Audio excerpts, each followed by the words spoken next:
Hi everybody, so today's video is going to be about sleep paralysis and what it is and how to get out of it when you're in the middle of it. So, first of all, there is true sleep paralysis where it's not like a spiritual thing. It's literally just sometimes people get paralyzed and their eyes are open and they can't move. That's not what I'm talking about, because that's something different, although it's been kind of brought to my attention that that's also a thing. But what I'm really trying to talk about here is the sleep paralysis where you're awake, you're not in a dream, but yet you can't move, you can't force yourself to wake up or open your eyes, but you feel like you can almost open your eyes, but you can't really open them, and you feel like you can kind of see around your room or wherever you are, but you can't really see because your brain is awake, but you can't move your body, right? So this happens to me quite a bit, and it's happened to me for a while, but basically what it is it's just entities, which are just ghosts, not in a scary way, but how fitting for Halloween, but just souls that, because when we die, our souls enter the fourth dimension, or because our souls are the fourth dimensional energy, and then we're supposed to cross over to the other side where we go when we die, which is sort of like a heaven, but not really, but kind of. But some souls choose to just stay here and just hang out, and they don't cross back over like they're supposed to.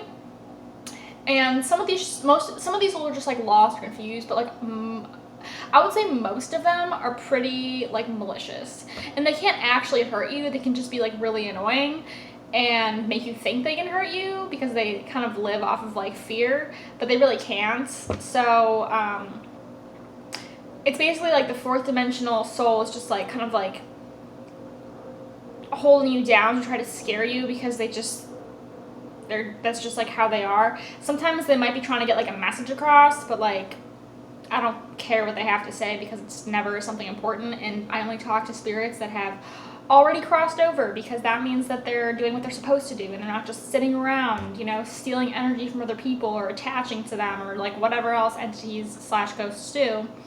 So the best way to get out of it when you're in the middle of this kind of weird sleep paralysis type thing is just to yell, "Get out." And I know you're how am I supposed to yell "get out"? I'm paralyzed, but you can still do it. You can still think it, and you can yell it out, and they will know that you're doing that. You can, because your brain is awake. It's just that your body can't move, right? So if you yell out "get out," they will go. So you just yell "get out" really loud, and that'll make them leave. You'll be able to wake up. Another strategy I use is calling upon archangels or my spirit guides to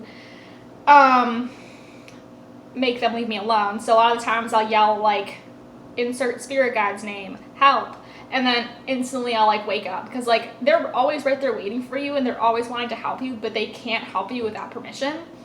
But even just thinking that thought when you're in that state is enough to they can still hear all your thoughts, so they can still you can still snap out of it, especially if you call them by their name. If you don't know their name, you can just say "spirit guides, help me," or "help me, spirit guides and angels," or whatever, but it helps to be really specific, because that just kind of makes it go a little faster. So those are my tips for getting out of this. Sometimes it can be helpful to try to just sit up, but that isn't possible for me a lot of the times when this happens, so I usually just yell out "spirit guide's name, help," and then she'll snap me out of it, or I'll just yell "get out," and eventually they'll go away anyway. But it's just it's that it's the terror of knowing you're awake and not being able to move. It's that they think it's just hilarious, not your spirit guides, but the actual entities. So one last note, if this does happen and you're too scared to go back to sleep because you don't want it to happen again, you can protect yourself. You can just say, "I call upon my spirit guides, healing guides, and angels to protect me from any negative energy. Thank you, thank you, thank you. I call upon Archangel Raphael, Archangel Michael, and the Band of Mercy to protect me from any negative energy. Thank you, thank you, thank you." And you need to say that actually out loud, not in your brain out loud, when you're yelling at the entities, but actually out loud, and that'll enable the benevolent and divine forces that are always surrounding you to protect you, because they have the permission to protect you, and then that won't happen again that night. All right, well, thanks for watching, and I'll see you next week. Bye.